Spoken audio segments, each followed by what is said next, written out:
Welcome to episode 66 of Communicast, a communication skills podcast. I'm Scott D'Amico, president of Communispond, a global communication skills training organization. With a constant barrage of information coming at people, how do you cut through the noise? That is exactly what my guest, Eric Henry, and I discuss in this episode.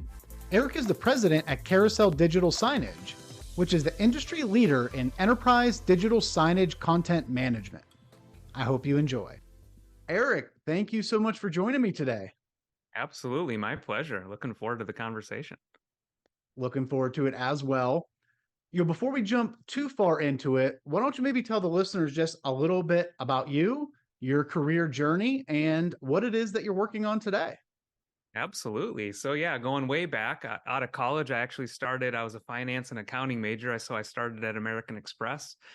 Interesting to work in that corporate environment for, sort of a 6-year journey, and really was itching to take sort of the entrepreneurial track. So I did what most people do. You have a kid and then you decide to go out and give up all your income because it seems like maybe a fun thing to do. Yes. Yeah. So somehow my wife supported me in that journey. And so I started out running a little company and then eventually making my way to Tightrope Media Systems, which is the company that I work at now. So I'm the president of the company and had various different biz dev roles along the way, and ultimately landed at Tightrope. And as a company, we focus a lot on really communication. So it's kind of a fun topic for us in really in the digital world. So through video for city council meetings and those types of things with our Cablecast product. And then I lead the Carousel team, which is digital signage that we find in K-12s, higher eds, corporate environments, and that type of stuff. So it's kind of been my journey over the years, a little bit of finance, a little bit of tech, a lot of team leadership that I've really enjoyed over the years. And so that's kind of the real brief story for my career. Outstanding. No, it's an interesting journey. And I think that the thread connecting all that really is communication, whether you're working through the corporate environment, going off on your own into entrepreneurship, and then you being a leader of organizations specifically that work around different types of communications. It's going to be important to have those strong skills. And yeah, it really should be an interesting conversation today, because if I think of a lot of the past conversations, focus a lot more on just traditional forms of communication, how people get their message out there. So I think with what you're doing today is an interesting twist and perspective on it, about how people receive communication, how do you get your message across, keep people engaged, things like that. So as we think about this term of communication and effective communication, what comes to mind when you hear that somebody is a really strong communicator? What's that image that comes into your brain? Yeah, I think a couple of things naturally. Being articulate, I think, is certainly part of it. And I think maybe why articulate is so important is people really need clarity. And so I think in my journey in particular, is really understanding the importance of clarity. And it's great if I can string a bunch of words together, but if people don't understand what I'm actually saying or why the thing is important that is being communicated, and it's not clear to people, or I'm communicating something that I think makes a ton of sense to me, but as I'm encoding that message and they're decoding it completely differently. When I think of great communicators, it is people that are articulate. They're certainly passionate about what they do, but ultimately they understand how to package a message to a listener for them to receive it well. And so as I'm thinking about really great communicators, I think of those individuals that can really deliver a clear message, but also inspire people with that message towards some sort of action, whether it's for themselves personally or corporately rallying people together. We think of the great communicators that even as our former presidents or those types of people that we would think of as inspirational over time. It's because you could rally people to a cause and get people to remember it and lean into it a little bit. So that's kind of what I think about as I think about great communicators. Yeah. As you talk about that, what it means to be a great communicator, a few things jumped out to me. In addition to this idea of providing clarity, because clarity is kindness, as one of my past guests had shared. Mm-hmm. A few things. One, you have to think about intent versus what's received.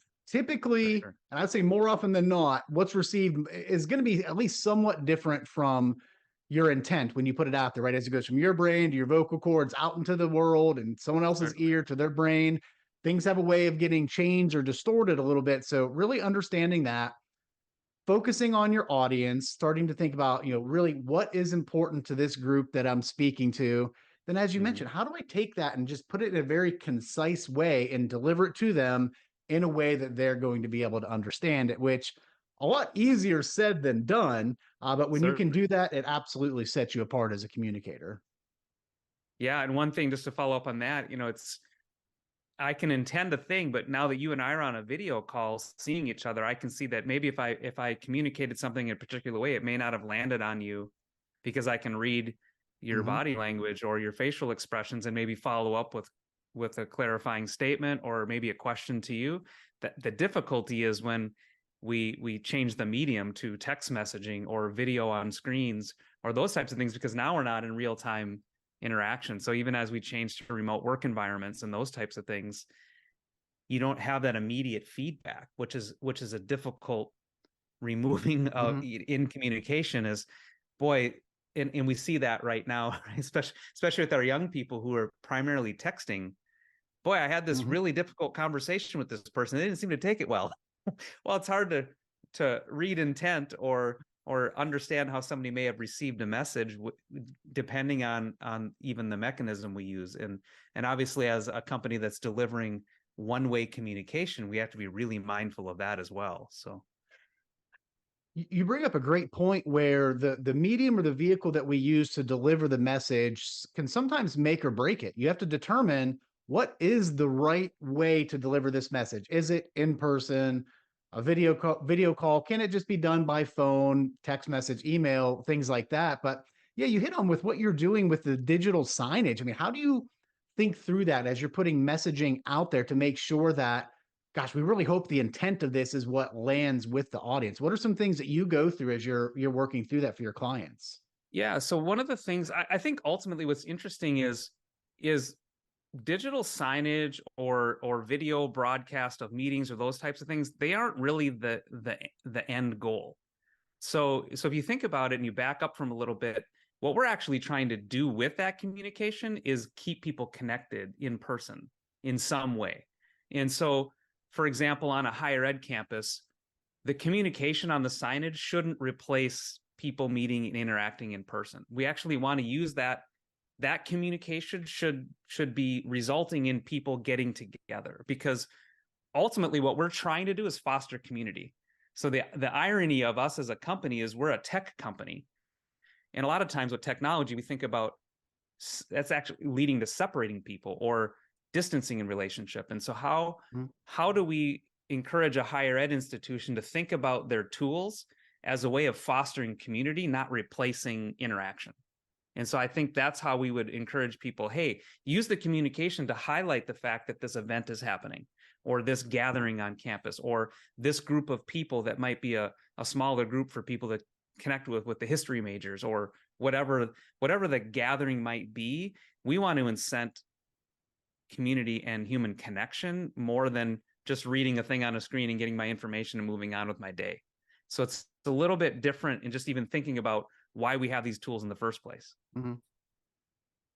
Yeah, I think it's, if you go back to, it's what's the goal? You nailed it. What's the goal of doing this? The goal isn't, a lot of the times, probably for your communications or your signage, get all the information out. I can look at the sign, I see it, and then I move on. But your goal is maybe to take the next step, to get them to attend this meeting, this gathering, whatever it is. So when you think through communication, whether it is a sign, an email, a presentation you're giving, what's the goal? What do I want my audience to do? And really start with that. What do I want them to think, do, believe at the end of this? And then Mhm. kind of work backwards to get to what that message should be, so to speak. Certainly. Yeah. And the reality is, the, when you step back and you go, okay, how many different mechanisms do we have for communicating today? We have an awful lot. Mm-hmm. So why do we need another one? So we have to ask real questions of even ourselves in our organization. And so, just thinking about myself and how I lead the Carousel team is, we really have to wrestle with the tough questions of, what is the thing that we're doing or providing that is actually helpful to this big problem of we already get too many emails. We already have too much social media. We already have screens everywhere. Why Hmm. do we need other ones? And I think ultimately what we conclude is there's a lot of noise and I'm not really sure what I need to know. And so can we give a set of tools or us in conjunction with other tools that an organization has to highlight the things that everybody really has to know? Like what are the three things? I need to know that annual enrollment's coming up and I got to get it done by the end of December. Okay, how do we make sure that everybody sees that when I can look at Slack or Teams or Carousel or my email and all of these other tools and make sure that people are aware that, yes, I do actually have to do annual enrollment, or I need to take the cybersecurity training, or this thing on campus is happening and I really want to be part of that. That's kind of, I think for us, it's like, how do we help an organization cut through the noise and keep people like being able to see the things that they really need to see. Hmm. And it's interesting to argue that we should add another tool to do that. but I would Yeah. say that we've shown that it's actually pretty effective. So On the surface, it seems counterintuitive to add something else to cut through the noise. But what we see time and time again with communication is a one and done's not going to do it. Sometimes a two and done's not going to do it, whether it's a town hall meeting followed up with an email, then maybe it's a Slack message, and then it's some sort of text message that's pushed out. As you start to think through communication, thinking through it in a campaign type of format where we absolutely. need to build upon it so that it isn't, I saw the email, but you know what? I was going through airport security when I saw it, and then I completely forgot about it because it got buried in the 100 other emails. So now as I'm going through the next day, maybe I see the signage. I absolutely thinking through communications as how is this a campaign? Because ultimately Yes. it's something important. We want to make sure that it gets done. Yeah, I love that you said that because we've been using that same language as an organization. Is we want to be part of an organization's visual communications campaign strategy, because when you look at marketing campaigns, they think holistically. What are all the marketing channels we're going to communicate this thing? What's the buyer behavior we want to have? All of those, we think about all that. What's the call to action? Mm-hmm. And so if you apply that same thinking to a communication strategy, and I'm in a higher ed institution, I want to think about what are all the places this message needs to go? What are we asking people to do? What do we want the call to action to be? And what outcome do we want? So I love that more holistic thinking around it, because historically, even in our own industry, it's, well, why do you want to do this project? Well, we want to do it because everybody else is doing it, or because it looks cool, because we can do these flat panel screens and put cool content on it. It's like, well, that just becomes part of the noise if we're not thinking Mm-hmm. about it really being part of the effectiveness of an overall strategy. And even for us, it's led to things like, well, where do most students actually get their information? Well, they get it from their mobile device. So what does it look like for us to be helpful in providing communication to mobile devices and give higher ed the tools to do that, or a K-12 or a branch office of a retailer? Like, how do we get those employees to know what's going on in their branch today? Mm-hmm. So that's kind of the types of things that we try to think about. So Yeah, when you're thoughtful about your communications and you plan them out, it has a much larger impact. So, for example, if I'm walking across campus and I see a sign for something, okay, I might recognize it, but if I see that same sign the day after I had also received an email from my school about that topic, I'm like, oh, I just saw an email about that. Maybe this is important. I really should tune into it. So, being thoughtful with communications, building them into a campaign when it's something critical, big game changer for getting the results that you want. yeah, for sure. And just thinking back to your question earlier about what makes a great communicator, I think one of the things that I've had to learn over the years, and especially since I've had the opportunity to be in leadership positions, oftentimes I'm exposed to whatever that piece of information is way before everybody else is. And so a learning that I've had to have over the years is understanding that I've been able to sit with an idea or wrestle through a new concept for 2 or 3 months before a team's even heard about it one time. And Mm-hmm. so as leaders, I think sometimes we shortcut that whole idea of how many times somebody has to see a message or how long it takes for them to get buy-in of an idea, because we've already had the time to process through and wrestle with it. And so I think I admire leaders who do a great job of knowing how much to give people and how to walk them along in a, hey, here's where we're going and here's how much information you need to know now. Sometimes, too much information is overwhelming, but not Mm-hmm. enough information. Sometimes it's hard to build trust or those types of things. And so it's really interesting to think about that as well, as just, okay, here's an idea that we as administration have had for a while, or leadership at a company. How do I get my team bought into this thing and understanding this new product or service, and why, and how to sell it, and what the opportunity is for their customers to enjoy it. Like, just really thinking about, and that's why I love your, campaign ideas. It forces you to think more holistically about that. This campaign is over the next 3 months or 6 months versus 2 weeks. Cause I'm yeah, I've been thinking about it for a while. Ship it out next week and we're done. That's not that It's a definitely has not worked well for me in my career. So it's a delicate dance when you think about how much communication, as you mentioned, too little, you miss the mark, too much, you overwhelm, perhaps you turn people off. And from a leadership perspective, you really nailed it. And I find myself sometimes will struggle with this, where I've been knee deep in a project for 6 months and I know it inside and out. And then sometimes when we roll it out, I'm like, well, come on, this is right. This is how we do it. That's like, no, I've been living this for 6 months. They're just now hearing about it, which brings me what I wanted to chat about next a little bit is, from your role in a leadership position within the organization, whether it is from the leaders on your team or just in general, the employees, what are some of the skills that you're really looking for, or that you're seeing as being mission critical in the workforce today when it comes to communication? it's interesting. I think it's probably not specifically a skill, but maybe a piece of their character. The number one core value we have as an organization is compassion. And so I would actually start with that one, because I think in an organization, especially if you have people at different levels in terms of their career, whether they've are individual contributors or they've led teams, whether they've worked in collaboration before.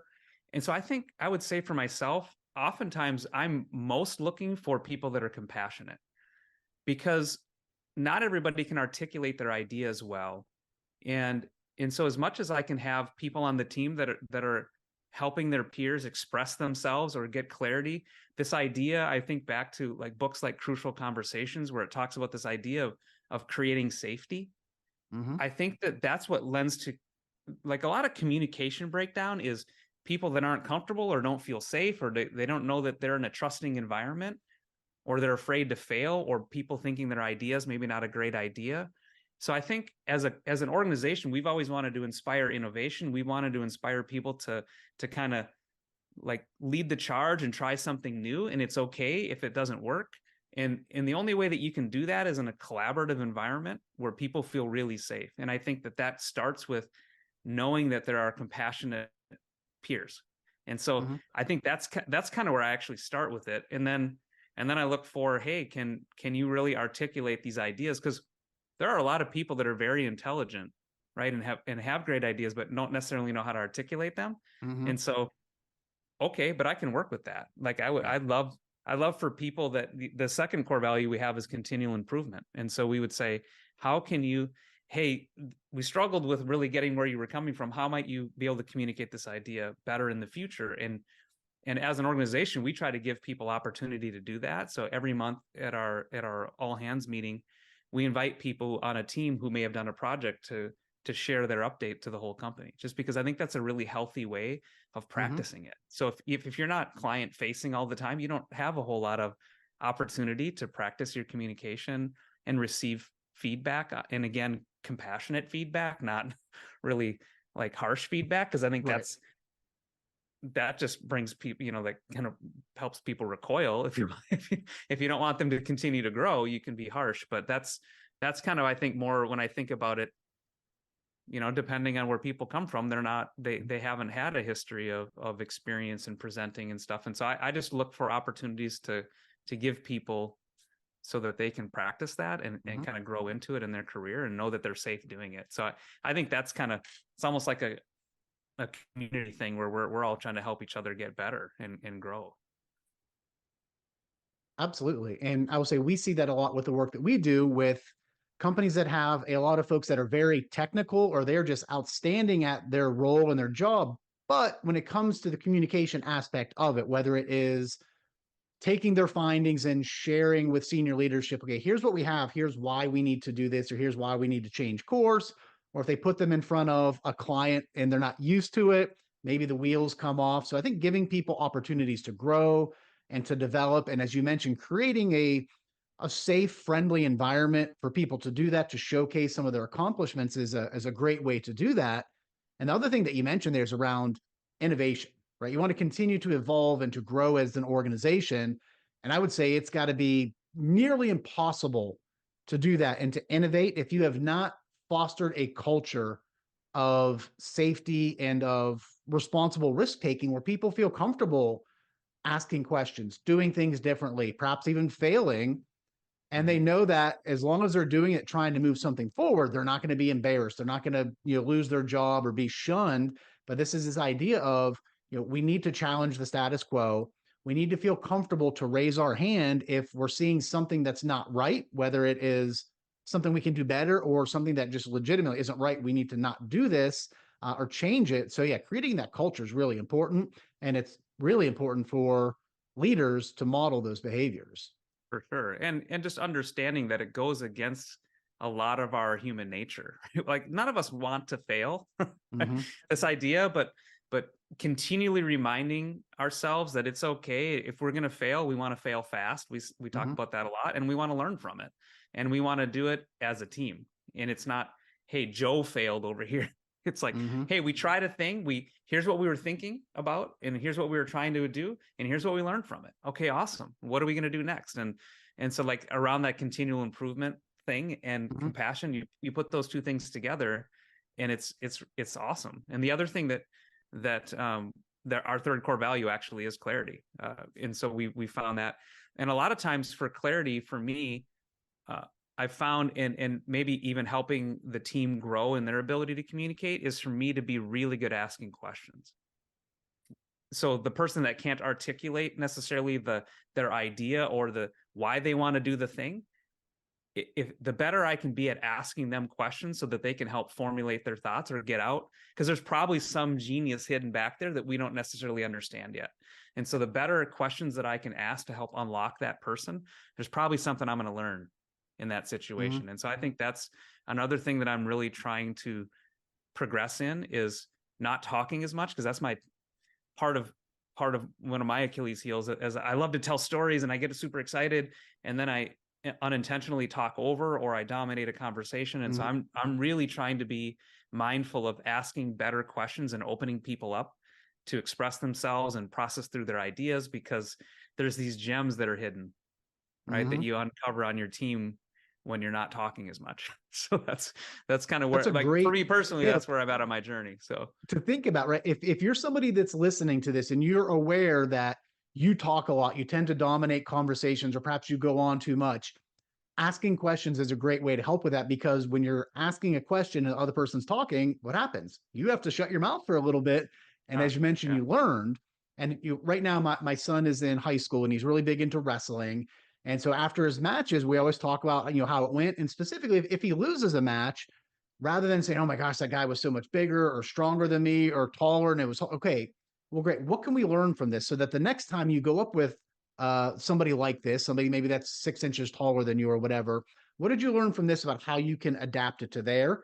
Same place, same thing goes for the workplace, right? If you had some sort of project and it failed, it didn't go well. Okay, what can we learn from this and apply it to the next time we're doing a project or the next deal that we're working on that's similar in this space? How can we adapt? How can we change and ultimately grow to make sure that this wasn't just ultimately a waste? Because if you've learned something from it, that experience in no way was a waste. Yeah, absolutely. Absolutely. Yeah. And I think sometimes even in that whole encoding, decoding thing, like having conversations and asking somebody to elaborate on how they received a prior conversation. Like Mm-hmm. I tend to, I'm out of Minnesota, so that's where we live. And so we have this Minnesota nice thing. Sometimes people say that's passive aggressive. Sometimes we don't really want to be very direct. We're Mm-hmm. a little bit different than the coasts. I remember the first time when I was at American Express and I called the guy from New York. It was a very different interaction than it would have been in Minnesota, where they're just Yeah. very direct. But sometimes it's really helpful to just ask the tough question, the uncomfortable question Mm-hmm. about why somebody received a thing, or boy, I'm feeling like there's this thing going on here. Just again, understanding where somebody's coming from, or maybe that I packaged that thing in a way. It wasn't that the words I said were wrong, but maybe even my body language and how I packaged it, or the anxiety that I was communicating in this moment, or Mm-hmm. not being clear about my expectations. Because I'll tell you one thing that I continually have to remind myself of is I don't think of myself as the boss. Like, we're, as an organization, we're not very hierarchical, Mm-hmm. but that doesn't mean my team doesn't think that way. And Right. so for me, I'm Eric, and so you're Tom, and we're having a conversation, and I'm asking you to do a thing because I think it's a good idea, not because I'm the boss. Mm-hmm. And I forget so often that people are looking, because of my role, they would say, well, Eric said the thing, therefore we should do it. And that's not Yeah. how I'm thinking about it in my brain. So I have to be very careful about a lot of times when I dominate a conversation, it's because I'm definitely a talk to think person. And so Mm-hmm. I'll be thinking out loud, and I'll be ideating something, but my team is hearing Eric said, go do a thing. Yep. Oh, wait, hold on. No, I'm just sharing an idea. I'd love to hear yours. And so I have to be really mindful about, even just because of my role or because of how I'm communicating, that people aren't always receiving that the same way that I'm thinking about it in my brain. And Mm-hmm. that's really helpful for me to always be mindful of, as I'm trying to be more clear and more intentional as a leader in my communication. So That's definitely something as a leader to be aware of, regardless of how strong your culture is and how open your culture is. The status in organizations, the levels are always going to carry some sort of weight to it, whether you want it to or not. And especially if you're a leader, as you said, you ideate, right? You talk out loud to get things out. And if you're in a meeting and you're talking about something and you put your idea out there, it might be very difficult for somebody else to disagree. So if you're saying, hey, we have this initiative coming up, I think we should do X, Y, and Z. What do you all think? The likelihood that you're going to get new or different ideas is a lot lower than if you were to say, here's this initiative. What do you all think about it before you put your thoughts out there? So simply being aware as a leader, trying to get into the habit, right, of perhaps sharing your ideas last, getting the input from the team so that it's not, their responses aren't colored by what you've already put out there and like, oh, I guess maybe we should agree, or I don't feel comfortable disagreeing with that. yeah. Yeah. And the other thing I would say, I absolutely agree with all of that. The other thing that has really been helpful to me, so we read through Working Genius by Lencioni. I think that's really a, gives you a lot of great context for your teams. Mm-hmm. At the end of the book, I think there's the gem of when he talks about these different elevations and understanding what meeting you're in.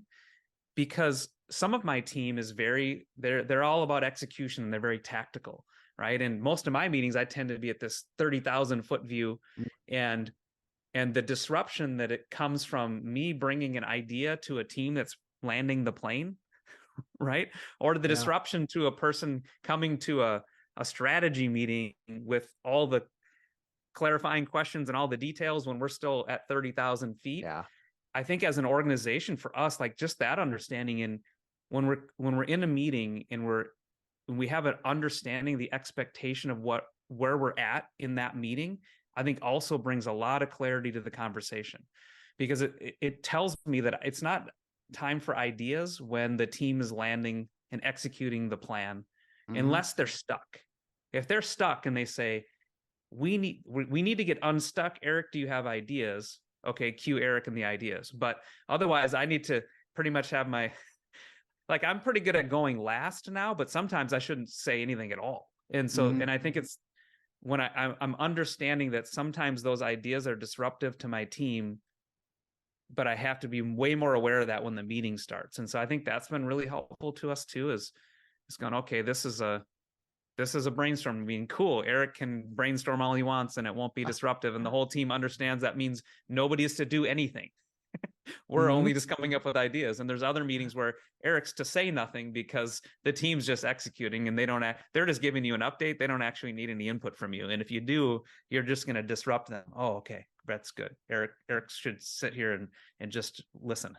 So It really ties back to what we talked about at the beginning of our conversation of, the audience, making sure you understand your audience and providing clarity. So when you have these meetings, whether it's the idea meeting at 30,000 feet, or it's a very, tactical flight plan, landing the plane type of meeting, going into it, whether you're the senior leader or an individual contributor, making sure, okay, understanding the audience, who am I talking to, and then getting clarity around what's the purpose or the goal of this meeting. And I think a lot of organizations miss the mark on that with providing, here's the purpose of this meeting. So everyone knows coming in, they can prepare for it just from the logistics and the legwork they have to prepare, and then mentally prepare, all right, this is the idea meeting, or this is the tactical, practical meeting.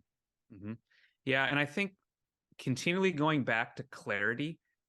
So I, as a leader, when you look at it in this, I think this part is what I would say. If you're a leader in an organization and you're listening to this particular podcast, this is perhaps the thing for you, because it was the thing for me, which is, as leaders, we can sit around and we can be frustrated if we don't see our team taking the ownership level that we thought that they should take, or drive the project as well as, hey, I gave the direction, I laid out the strategy. Why did we not execute? I found in my own reflection that most of the time, if the team did not execute, it was because I lacked the ability to provide clarity to them around expectations, or why in the world we were doing the thing we were doing and how it fits in with the bigger picture. Whatever it was around my inability to lead with clarity. That's really, and so it's easy for us to have an understanding in our head and then just expect that our teams will execute this plan. But it always comes down to me. It's not because my team didn't want to do the best job they could, or they didn't want to hustle, or they lacked the ability to execute. It was almost always that I did not articulate the why behind it, the Simon Sinek type. Why in the world are we doing this thing? How does it fit in? What am I expecting of you in the midst of this? And so that's why when I keep coming back to clarity, it's because that's been my own journey, which is, I think I've grown in my leadership. It's not that I get it right all the time, but I think I'm just much more aware of how important it is for me to be clear in my leadership in order for my team to be successful. Spot on. And especially going back to what we've chatted about is, as a leader, oftentimes you've had these thoughts and ideas for quite a long time, and you've been working on it for quite a long time. So it's second nature to you, but it's not to the people coming in maybe at the 11th hour, coming in halfway through to try now to operationalize what's been in your bouncing around in your brain for 6 months or even years. So providing the clarity and then giving them the why. That why is so, so powerful. Absolutely. Eric, we've hit on a number of things today around communication skills and focusing in on questions, providing clarity, thinking about the audience, and your leadership and your leadership style. So as you think through your communication style, I'm sure it's evolved over the years, but who has been somebody that has really influenced your style? Maybe what have you taken from somebody, tweaked, made it your own, put it into your toolkit, and now it's kind of part of who you are as a communicator? Yeah, that's a great question. I actually think back to the American Express days, and there was a senior leader there, and she did a remarkable job. The number one thing I remember her saying to her whole organization was assume good intent.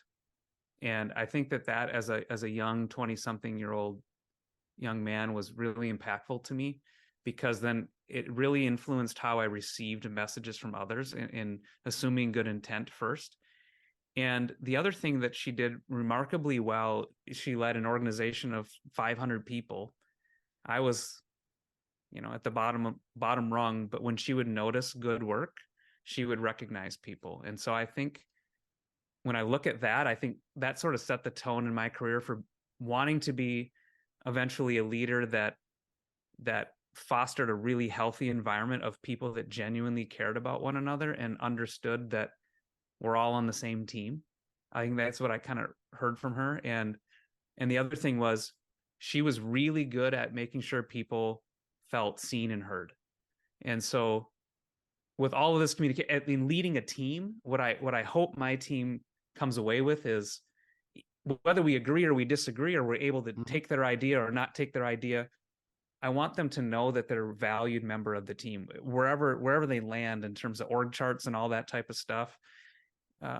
That's, I think, for me, at the end of the day, I look back to Becky was her name, her leadership as a senior leader in the organization. And I think she very much influenced my career in the way of, I saw her as a person who modeled what I wanted to be someday. So that's what I would leave you with. It's always fun when you get to work with leaders like that, Yeah. and where you can take from them, and it's really, this is what I aspire to be. And I've been fortunate enough to have leaders like that throughout my career. And what you mentioned around assume good intent, I think our world would be a much better place. I think Yeah. the level of toxicity in a lot of workplaces will be a lot lower if people just went through there. And I would say it would likely avoid a lot of workplace conflict, and people's careers likely could have been saved if they had simply just operated with that principle of assume good intent. You get an email that rubs you the wrong way, you assume good intent, take a breather, pause, don't respond right away, and then Yeah. come back to it. The communication that goes back, it's going to be much more clear, and ultimately you're going to get to the root or a solution a heck Mhm. of a lot quicker. Yeah. Yeah. And that's why we keep highlighting compassion within our organization. I'll tell you, in all honesty, incompetence may not get you fired from our organization. Lack of Mm-hmm. compassion repeatedly is probably going to get you uh, Yeah. dismissed from our organization, because a lot of times when things come out sideways out of a person, it's not usually towards you. It's just what's going on in their life. And so that was another thing for me early on, was understanding I didn't even know what this person's story was, or I would pass judgment on a person or a situation, and I didn't even take the time to understand what might be going on with them. And there's a lot of stuff going on with a lot of people these days, and we don't know what's going on in their personal life or those types of things Mm-hmm. that may impact what's going on in their workplace. And there's been situations in our organization where we've had the opportunity to walk alongside somebody and encourage them as they got healthy in their personal life. Mm-hmm. Not that we dive into their personal life, but Right. we want to make sure that they understand that they matter. And when that happens, that builds incredible loyalty within your organization, and it gives people perspective and leads them to say, hey, they're actually an important member of the community. And Yeah.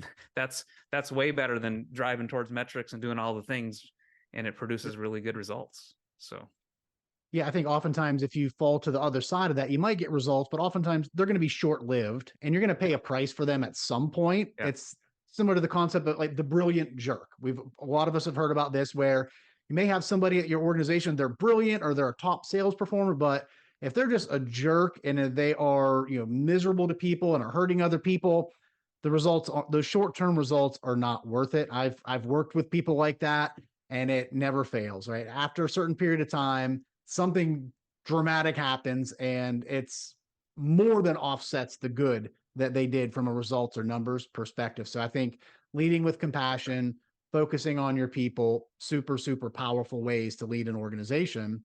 And Eric, as we're wrapping up here, what piece of closing advice would you have for those out there listening to this, just really around the importance of developing the skills that we talked about today and impact that it can have on their lives?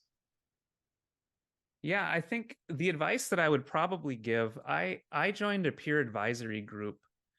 So I would say that the number one advice that I have is probably accountability. So when it comes down to leaders, there's a lot of good intent. It's, over the years I've wanted to become a better leader. I wanted to become a better communicator, and all of these types of things.